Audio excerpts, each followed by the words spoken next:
Hello friends, William Sidney Porter. We are going to study a story by him today. An American writer, but the world knows him with his pen name O. Henry. And more than that, the world knows him for his special technique of ending the story in his special way. That is a twist in the end. Almost every story. The title of the story today is The Cop and the Anthem. A little information about the hero or the protagonist of the story. His name is Soapy, Soapy. I am just reading a few lines for you. He is a vagabond and a person with criminal background. He makes different plans to re-enter the prison. Try to understand, he is trying to enter the prison as he has no shelter to protect himself from the severe winter. The Cop and the Anthem is about freedom and confinement. Actually, they are antonyms. Freedom and confinement. No one loves confinement, means going to prison. But some people love to go to prison because they will get a shelter and food. Different ambitions, different people. Initially, Soapy feels that there is freedom from miseries and worries in confinement, that is a prison. The notes of Anthem transform him from within and he resolves to work hard. Soapy faces the irony of fate. At the moment, he realizes the real freedom lies in the virtuous life, and when he realizes it, he is taken into confinement. It is a very interesting story, written in a humorous way, and it also deals with two major factors in life: whether there is freedom in freedom or whether there is freedom in confinement. Let us study all the 5 attempts. Let us start with the first attempt that Soapy makes to get into prison. As Soapy is a tramp, a homeless person, he normally stays in the park at Broadway. And the city in which he lives in, it has got a seashore, and in the sea he can see a winter island. That winter island is a favorite tourist destination. But coincidentally, it also has the prison. And Soapy wishes to enjoy that climate in the prison by getting arrested. So maybe it's a very easy story in everybody's mind that for getting arrested, you can break a law somewhere and you will be arrested, sent to the prison. So simple. So food available, shelter available. Let's commit something which is not legal and let's go to the prison. So this is the first attempt. What does he do? He tries to enter a rich, decent restaurant, and his plan is very simple: to enter it, eat a lot, drink a lot, make a big check, that is bill. American people call it a check, and then just call the waiter and say, I don't have any money. He will arrest, call the police, you will be sent to the jail. But when he is about to enter the restaurant, the managers and the other people who are taking care of the law and order there, they notice his decadent shoes and his torn dress. As he is a tramp, he is typically that sort of kind of dressed person. So they immediately understand that this person will eat many things but will pay nothing. So they don't allow him to enter the restaurant. So if he doesn't enter it, how can he do the next steps? He is driven away from the restaurant, and therefore his first dream breaks without even touching the ground of realities. Now the second one. And now the second attempt seems easier for him. You know that if you break into somebody's property or do a damage to someone's property, naturally you are put into the hands of police department, and the next story is easy: to go to prison. So while walking on the 6th Avenue, he identifies a brightly lighted window pane, that is a showcase. He takes a stone, dashes it, there is a loud sound, people come running from all the directions, and even among the people who are running to the spot, There is a policeman with a club in his hand. So Soapy is 100% sure that he will be arrested because he is himself present at the spot. The police is available, the broken glass is available, and I am ready to get arrested. So what's the problem? But the policeman approaches him and asks Soapy a question. Do you know where is the man who did it?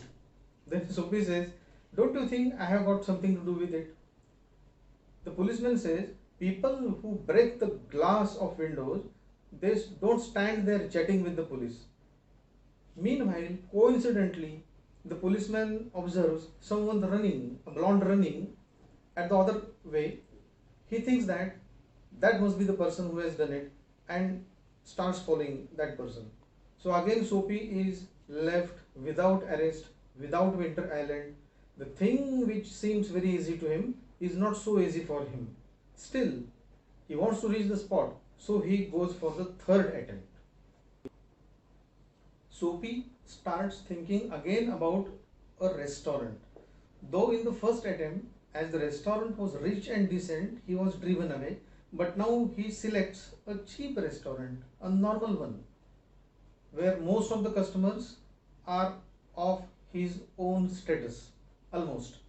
So he enters without any challenge, same dresses everywhere, eats a lot, and then calls the waiter and says that it's a very funny statement by O. Henry. The minutest coin and himself were total strangers.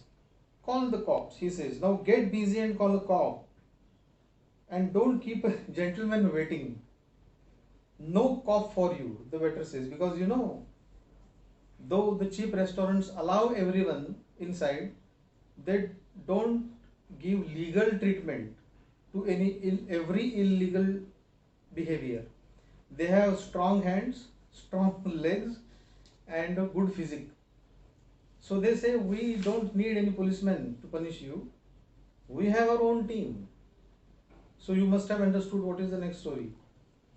With kicks and blows, Soapy is thrown out of the restaurant. With full stomach, no problems, but still, arrest, prison, Winter Island is still a dream. And Soapy here starts thinking that perhaps God has cursed him, not blessed him, cursed him with such a power that he will never be arrested in his life. It's a funny kind of a story. You must read it from the originals. Now let us move to the next attempt. Now the next attempt is still funnier. You know that if you behave rudely, mannerlessly, or your conduct is not good, disorderly conduct on the streets, it's the best scene for you to get arrested. So what does Soapy do? He shouts, dances, gives big shrill cries, sings loudly on the streets and disturbs everyone. Luckily for Soapy, there is a policeman at the corner. He approaches him. Now Soapy is almost dreaming of the handcuffs and going to the prison. But look at what the policeman says. He says, it's one of them yell lads celebrating the goose egg they give to Hartford College. There is a college Hartford, and they have what, just like you people have chocolate days and sari days and traditional days. Those Hartford College students, they have a day called Goose Egg Day, and on that day they are allowed to make noises, shout out in the street. So there he says, noisy but no harm. We have instructions to let them be. Let them be means not arrest them. Again, even the fourth attempt goes in vain, and Soapy is not arrested because unfortunately for Soapy, it is the same Goose Egg Day on which youngsters are allowed to shout and dance on the streets. Let's move to the next one. Now the fifth and the last attempt. Restaurants of no use, breaking the glass, no use, disorderly conduct, no use. How to get arrested? Then there is a final golden way, that is to steal something, someone's property. That is a sure shot for getting arrested. You would agree with this. So what does Soapy do? While going on the streets, he finds a cigar store, and a nicely dressed man is lighting a cigar, and his silk umbrella, which is naturally a costly one, he has put it at the door. Soapy takes the umbrella and starts walking slowly. Why slowly? Because Soapy wants that the gentleman should identify him, look at him, run after him, catch him, give to police. Because Soapy's intention is never to steal an umbrella, his intention is to get arrested. So he does it and starts moving slowly. Then the man starts following him. Soapy thinks that now, yes, the story is over, I'll be arrested. But when the man approaches him, there is an interesting dialogue. The Soapy says, "Is it your umbrella? Have it, have it." Then the man says, "No, no, it must be yours. Why? These misunderstandings take place. So I had picked it up somewhere, considering it as myself. Now, if you identify that it is yours, well and good. Nice thing, get it, because you are the real owner." And he goes away. The fact is that even that nicely dressed gentleman was a thief himself, or maybe by mistake he had collected someone's umbrella, and he thought that Soapy is the original owner of the umbrella, who has identified his own umbrella, and that's why he's taking it away. So he has no business to arrest him or to give him to the policeman. Soapy is tremendously dejected. He throws the umbrella in an excavation and considers that now it seems that I will not be arrested. The Winter Island will be a dream. It was a dream and it will be a dream. And now comes the end of the story. All his 5 attempts are over. It is almost a day has gone. And now, where does Soapy go? What does he see? What does he listen? And what does it do with him? They will all be in the last part. So let us reach the last part of the story. And throughout the complete day, with all these futile attempts, Soapy is reaching the end of the day. And then there is a world famous statement by O. Henry. As he is walking towards Madison Square, he says, he started walking towards Madison Square, for the homing instinct survives even when the home is a park bench. You get accustomed with that atmosphere, and it's a homing instinct. Whatsoever, at a quiet corner, he sees a church. Now, Soapy is entirely fed up of all his attempts. At the church, he stops at the iron fence, and it's the almost evening time. The church is lit up from inside, and the colorful window panes, they are delivering out colorful lights, and the Sabbath anthem is going on inside. That anthem has very soothing, soft notes, colorful light coming out, the soothing music. And then Soapy re-evaluates his entire life and thinks, I am still young, I can do good things with my life. Why am I obsessed with this kind of a weird kind of a ambition to get arrested? And that's why there is a transformation in him. I must read O. Henry's master words. And also in a moment, his heart responded thrillingly to this strange mood. A strong impulse moved him, battled with his desperate fact. Now listen the next statement carefully. He would pull himself out of the mire and would make a man of himself again.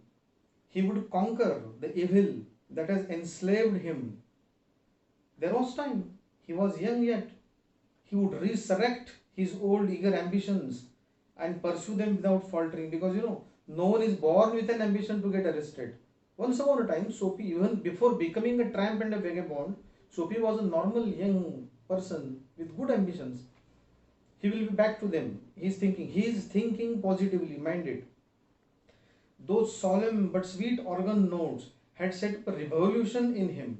Tomorrow he would go into the roaring downtown district and find work, not find a policeman to get arrested. A fur importer had once offered him a place as driver. He would be somebody in the world, he would he would be somebody in the world, he would get a job, he would get good money, he would get married, he would get a life, he would think positively. That's what he wants to say in brief. But the end of the story, oh, Henry's speciality, his signature technique, as I always say, when Sophie is thinking positively, Sophie felt a hand laid on arm. He looked quickly around into the impassive face of a policeman. What are you doing here? Asked the police officer. Nothing, said Sophie. Then come along, said the policeman. If you are doing nothing here near the church, you might be thinking of some damage to the church. Maybe you are thinking something which is not good for the society. The people who do nothing, they do such things which are harmful sometimes. These are all the policeman's thoughts. Last line of the story is 3 months on the island, said the magistrate in the police court the next morning.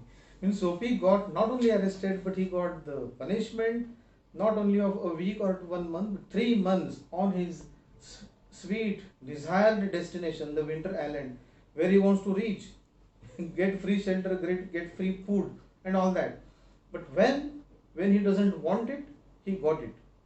Maybe when he realized that confinement is not the end of all your desires, when you get something free that doesn't satisfy you, it may feed to your needs, physical needs, but the cost of freedom is priceless. Freedom itself is a diamond. This is how O. Henry ends the story. I request you to read the story in original, listen to the video again and again if you wish to get some points clearer in your mind. Let's see you each other in the next video with a fresh new lesson. Happy learning. God bless.